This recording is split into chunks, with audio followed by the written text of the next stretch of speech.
भारत और पाकिस्तान युद्धों का इतिहास। नाजरीन नमस्कार, आज हम एक ऐसे सफर पर निकल रहे हैं जो भारत और पाकिस्तान के बीच हुए युद्धों की पड़ताल करेगा।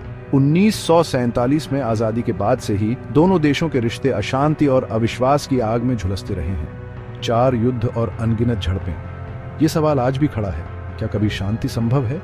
क्या हम अपने मतभेदों को भुलाकर एक बेहतर भविष्य की नींव रख सकते हैं?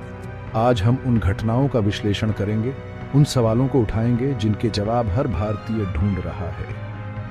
हम उन वीर सैनिकों को याद करेंगे जिन्होंने वतन की खातिर अपनी जान न्योछावर कर दी, और हम ये समझने की कोशिश करेंगे कि इतिहास से क्या सीख लेकर हम एक बेहतर कल बना सकते हैं। तो तैयार रहिए, क्योंकि ये सफर आसान नहीं होगा। सच कड़वा होता है, लेकिन उसे स्वीकार करना जरूरी है। 1947 भारत की आजादी का साल, लेकिन इस खुशी के साथ आई एक गहरी पीड़ा।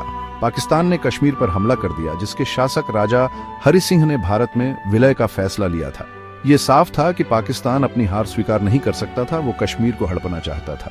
भारतीय सेना ने बहादुरी से मुकाबला किया, लेकिन युद्ध एक अनिश्चित स्थिति में पहुंच गया। संयुक्त राष्ट्र के हस्तक्षेप के बाद युद्ध विराम हुआ, लेकिन कश्मीर का एक हिस्सा पाकिस्तान के कब्जे में चला गया, जिसे आज हम पाक अधिकृत कश्मीर पीओके के नाम से जानते हैं। यह युद्ध एक खुले घाव की तरह था, जो दोनों देशों के रिश्तों में जहर घोलता रहा।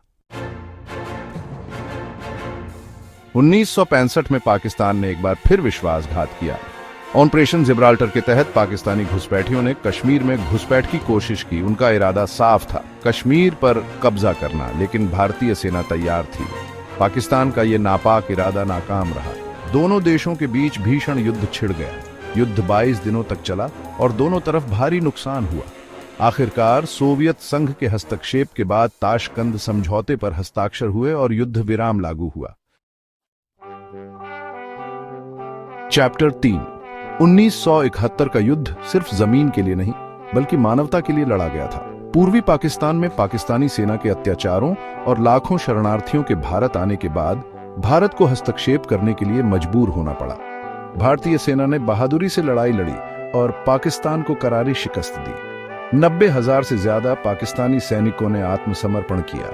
यह इतिहास का सबसे बड़ा सैन्य आत्मसमर्पण था। इस युद्ध ने बांग्लादेश को आजादी दिलाई और पाकिस्तान को 2 हिस्सों में बांट दिया। चैप्टर 4।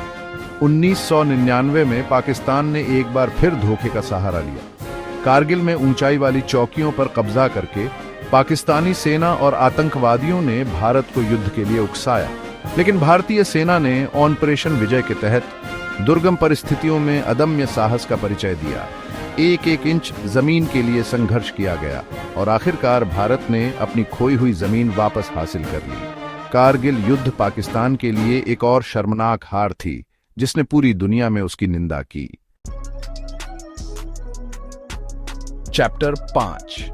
2016 में उरी हमले और 2019 में पुलवामा हमले के बाद भारत ने एक नई रणनीति अपनाई, सर्जिकल स्ट्राइक। पाकिस्तान में घुसकर आतंकी ठिकानों को तबाह कर दिया गया। ये कार्रवाई भारत की बदलती रणनीति का प्रतीक थी।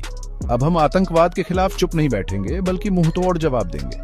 सर्जिकल स्ट्राइक ने पाकिस्तान को स्पष्ट संदेश दिया, आतंकवाद को पनाह देना बंद करो, वरना अंजाम भुगतने के लिए तैयार रहो। आउटरो। तो दोस्तों, ये थी भारत और पाकिस्तान के बीच हुए युद्धों की कहानी। एक ऐसी कहानी जो दुख, बलिदान और विश्वासघात से भरी हुई है, लेकिन इस कहानी का अंत अभी बाकी है। सवाल ये है कि क्या हम अपने मतभेदों को भुलाकर एक शांतिपूर्ण भविष्य की नींव रख सकते हैं? क्या हम अपने बच्चों को एक ऐसा भविष्य दे सकते हैं जहां युद्ध और हिंसा का कोई स्थान न हो? ये सवाल हम सबको खुद से पूछने की जरूरत है, क्योंकि शांति सिर्फ एक शब्द नहीं है, बल्कि एक प्रतिबद्धता है, एक जिम्मेदारी है, और ये जिम्मेदारी हम सबकी है।